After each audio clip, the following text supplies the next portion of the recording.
Hello, my dear students. I am Professor Dipak Kumar Karmaker, Department of English, Rajbari Government College, Rajbari. I'm meeting you after a few days, after some time. Can you remember the topic I discussed in my last class? Today, I'm going to start a new lesson. It's called Eating Habit and Hazard. According to my book, it's Unit 13, Lesson 2.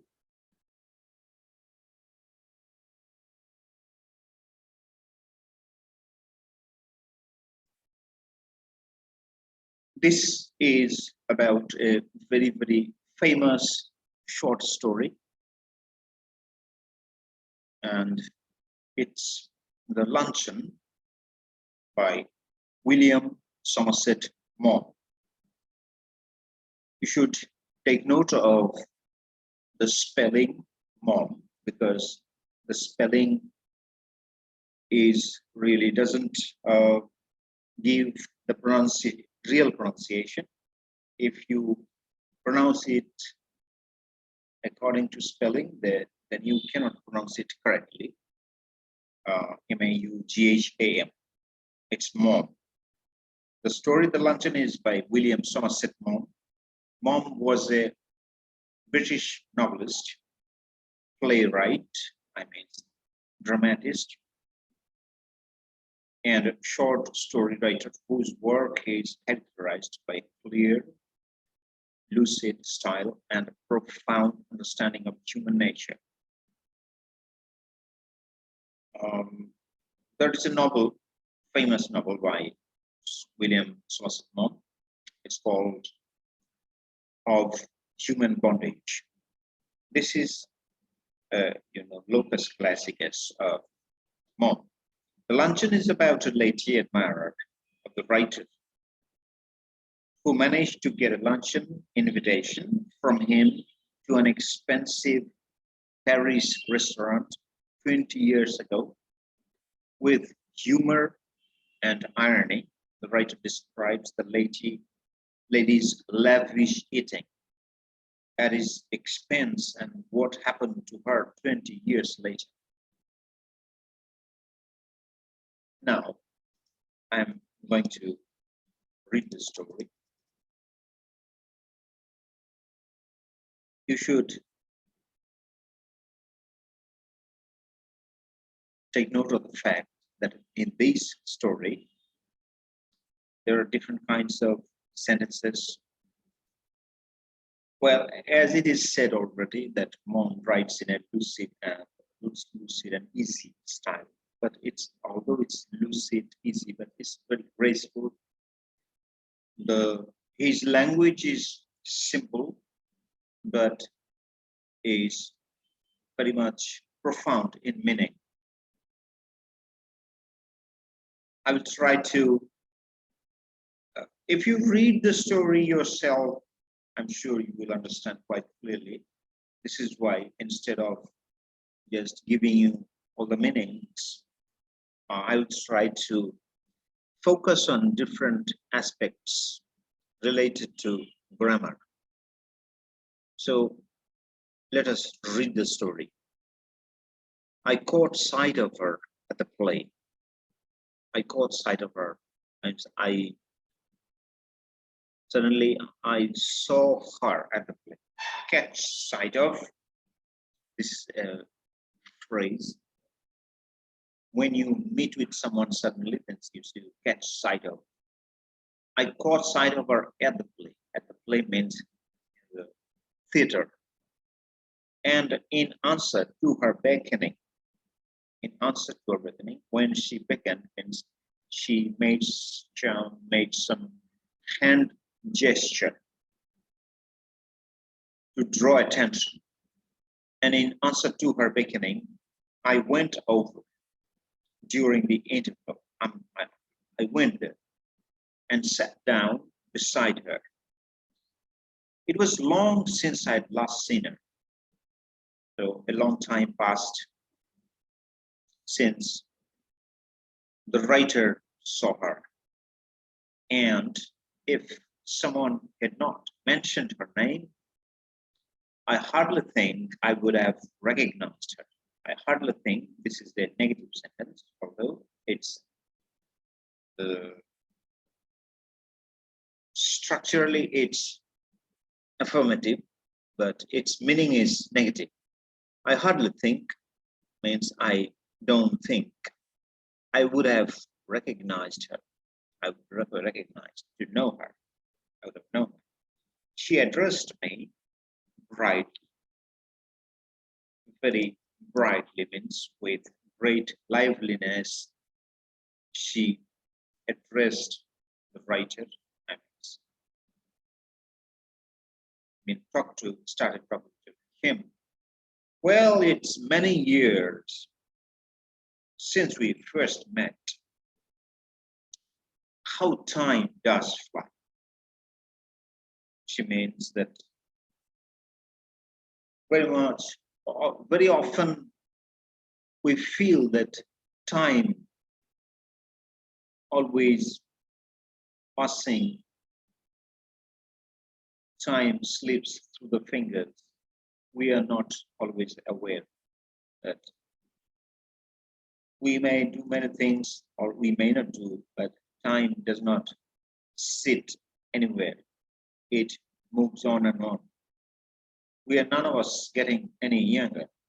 Means none of us gets younger. I mean, everybody gets older. Everybody, becomes older. Do you remember the first time I saw you? You asked me to luncheon. You asked me to luncheon. So the lady asking the writer if he remembered her, and according to her, the writer had asked her to lunch. Did I remember? There is an irony. If we read the story, we will understand what the writer means in why he said, did I remember? This is a kind of irony, actually. He remembered too much and he had no reason to forget her, because what she did made a very deep impression on his mind. It was really difficult, not possible at all, for him to forget her.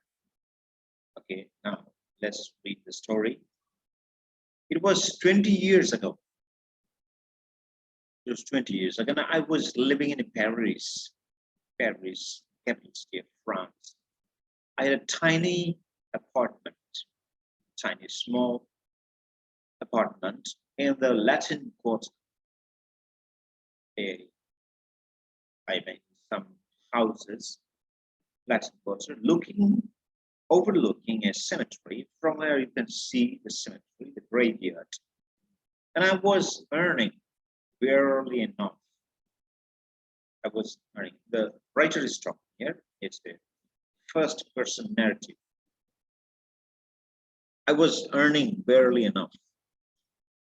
What he was earning was not really enough for him, enough money to keep body and soul together. To keep body and soul together. It means, this is also a phrase, idiom, to keep body and soul together, means survive, to live. What the writer means is that his earning was just a little bit less than enough to pass his days. She had read a book of mine.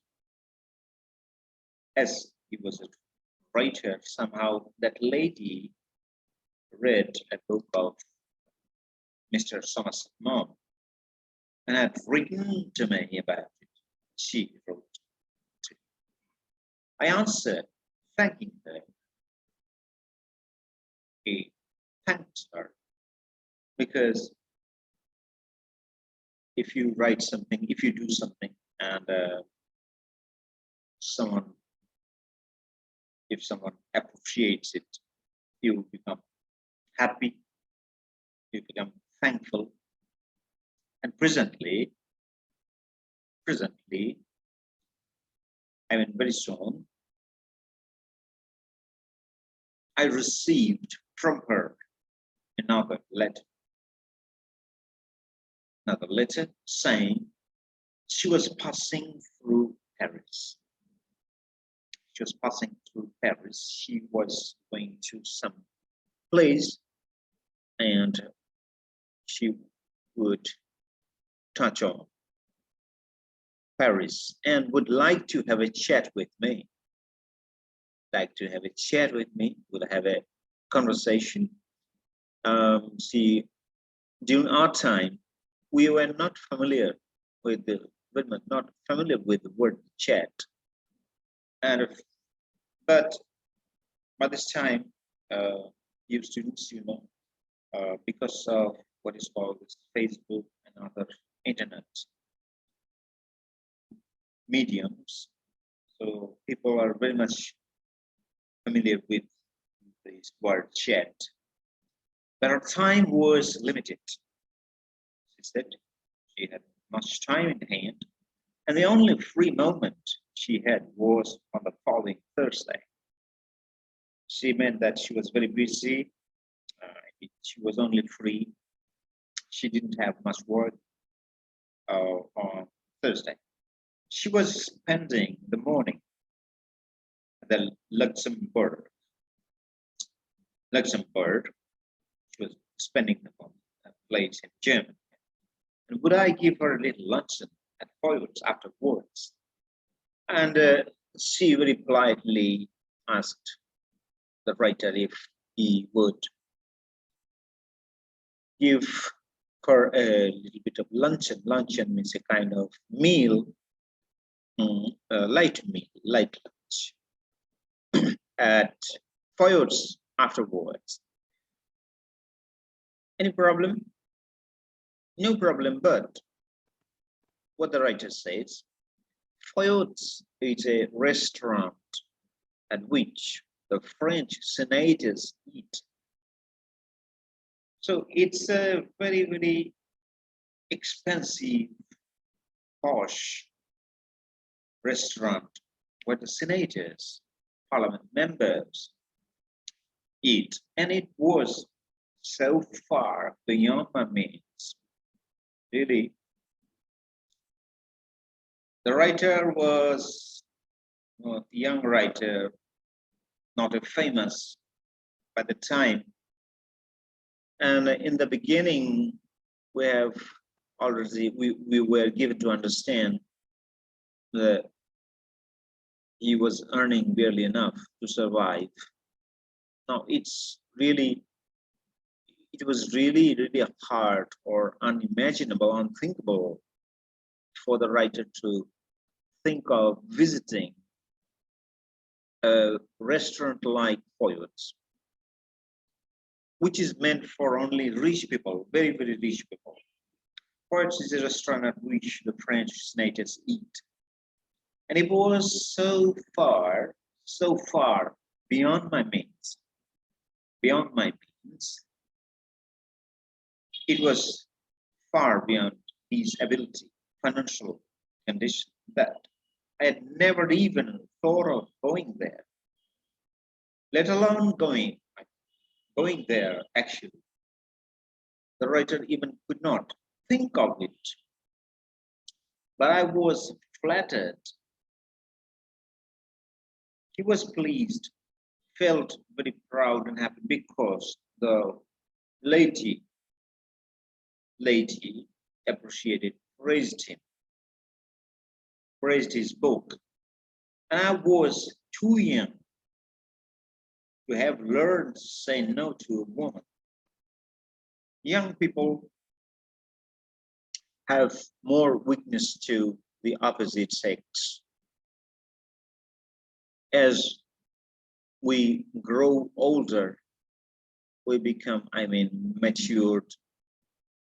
Our weakness to the opposite sex lessens. So the writer was very young. It was very difficult for him to say no to a woman. I had 80 francs, gold francs, to last me the rest of the month. To last me the rest of the month means he had 80 francs for the rest of the month. And modest lunch, modest means just suitable, just sufficient. Modest luncheon should not cost more than 15. He thought he had 80 francs, and if he gave a modest luncheon, he could manage it with 15 francs. If I cut out coffee for the next 2 weeks, I could manage well enough. So he thought this way, that if he did not drink coffee for the next week, 2 weeks, it will only be a problem for him.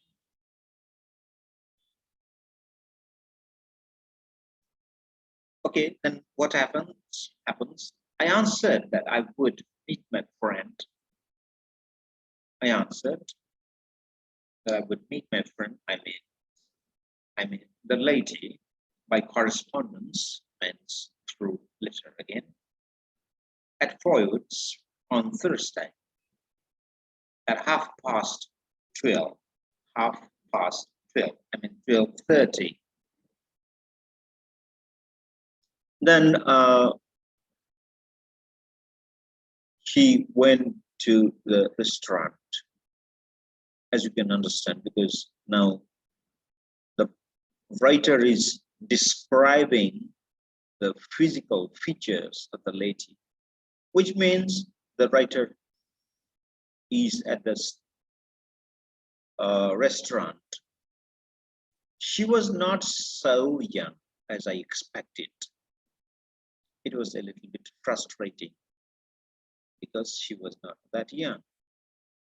It's natural that young men will like young girls, but the lady was not very young, and in appearance, imposing rather than attractive. In appearance, what kind of appearance she had? She is imposing. Imposing means someone who very much powerful, strong, which is really one doesn't expect from a woman, girl, rather than attractive. This is why she was a bit like man. This was nervy type. Rather than, this is why she was not very attractive. We always want that the girl will look very soft. Women are the symbol of a kind of softness, simplicity, softness, tenderness. We feel a lady, an ideal lady, must be tender in her behavior, manners, in her appearance. She was in fact a woman of 40. Actually, she was 40 years old. And she gave me the impression of having more teeth. And what kind of impression she gave? She had more teeth, white and large. wide and large, and even means, I mean, all plain, uniform, than where necessary for any practical purpose. The writer wants to say that she had so many teeth, very well-shaped, uniform teeth. It indicates somehow that she must be very a great, what is called, glutton, a voracious eater.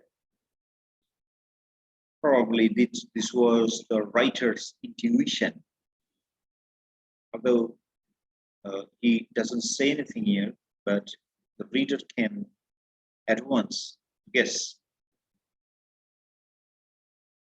She was talkative, but since she seemed inclined to talk about me, I was prepared to be an attentive listener. Now, actually, nobody likes talkative person. It's very boring to listen to someone talking and talking. It's boring, but the writer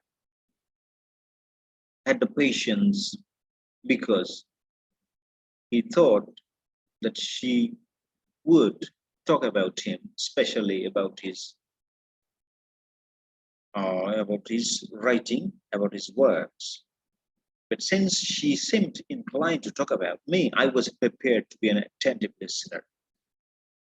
As it seemed that she was really interested to talk about him, so he was ready to be an attentive listener. I was startled when the bill of fare was brought. Bill of fare is the the menu where you get the food items and also their price. The writer was startled, means very much surprised, shocked. For the prices were a great deal higher. He was swept off his feet. For the prices were a great deal higher than I had anticipated. Why he was startled, shocked? Because the prices were a great deal, quite far higher than he had anticipated to think something in advance of something future. He thought that the prices of the food items would be like this, but when he got the bill of fare, he was startled because prices were higher, greater than what he thought or anticipated. But she reassured me. Reassured is a verb which means to remove one's fear, doubt, suspicion, etc. But she reassured me. She reassured me. When the writer was a little bit worried, probably she understood. So she said things which really dispelled all fear from his mind. What is that? She said, I never eat anything for luncheon, she said. She said, I never eat anything for lunch. I eat.